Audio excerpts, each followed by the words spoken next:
and again, it's up to you how much you want to share. But at PMS, things are done a little bit different, right? So in a brief glimpse, I want to walk through, like, once you capture a customer, what do they do next? Like, through the sales, the process of sales? The process of sales. Like, I know people come here, right? Right. So I want to start there. So there's two parts of our business. One is repair and restoration, Okay. and the other one is installation. So the repair portion of this triangle, it kind of falls in the middle. If it's a larger scale repair, we're going to consider that an installation.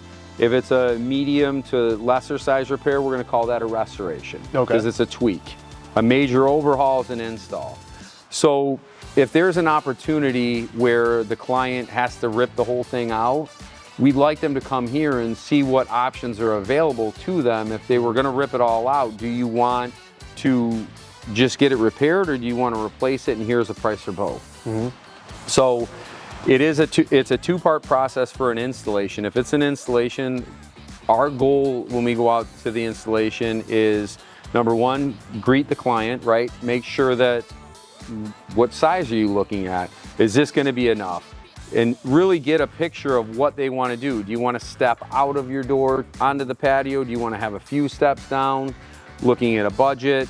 And then what we do is we take a laser and then we do our 0 points all around the property so we can tell where the elevations change. Yep. That's a big thing with material, is when you're doing elevations, and where we tend to make the most mistakes is how much retaining wall block, where if you're only measuring from one part at 12 inches, I might need 3 block, and over here it drops 40 feet. That's how my... And now we're at a 3-foot drop. Well, I'm 4 or 5 pallets short because we didn't get the right information. Right. So truly our first meet when it comes to those types of jobs is it's gathering information.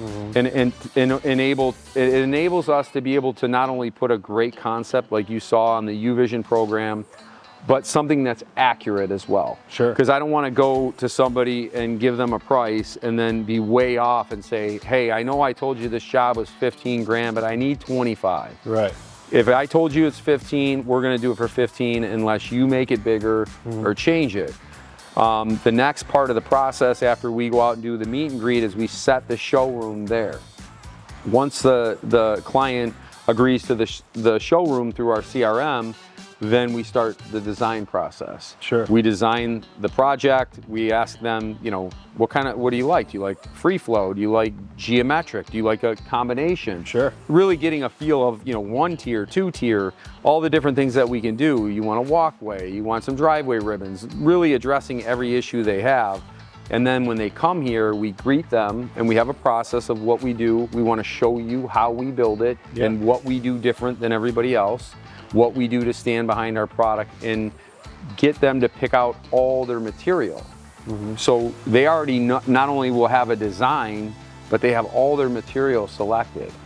So at that point now, it's just a matter of, do you trust me? Do you trust the company? And can I make that solution affordable? Sure. And that's truly what it's about, is getting them here in an intimate setting where they can actually see it, feel it, touch it. And I think it gives a buyer a much better experience, a more intimate experience, and it makes it makes people feel special. Yeah.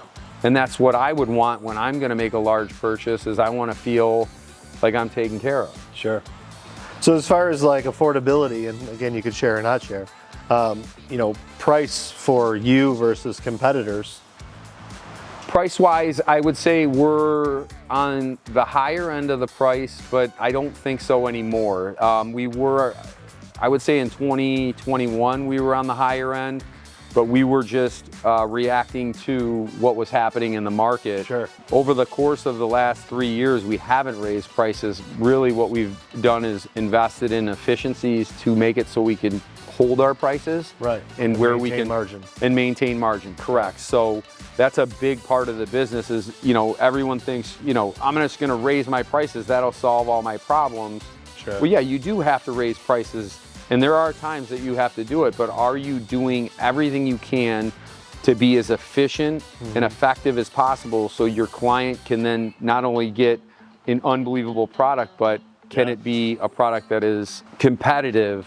And we're going to be more money than when I started, but Well, of course. can we also give you more value out of that? Stand behind it, the staying power that we have. Yeah. Those are the things that we're focused on. We may have to raise prices this year. Sure. That may happen, but I mean, we yeah, haven't in 3 years. Yeah. Yeah. I mean, I think for the value of what what you have here, and obviously because I know the inner culture and stuff, I mean, the value's there, but it's just reactive to the market as well. Like, Sure. what's Yeah, and the market is just, I feel like the market has a set standard price, and if somebody is only worried about what square footage, because we don't do it by the square foot, Sure. we do it by accessibility, scope of the job. What is it going to do? What do we need to do this job? Not just, I got 400 square feet. Well, how am I going to get back there? Remove all this.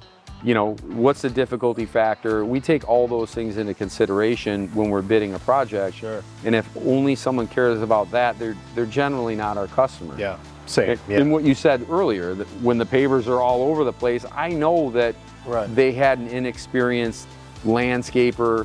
I'm not saying that landscapers can't do brick, but many cases they shouldn't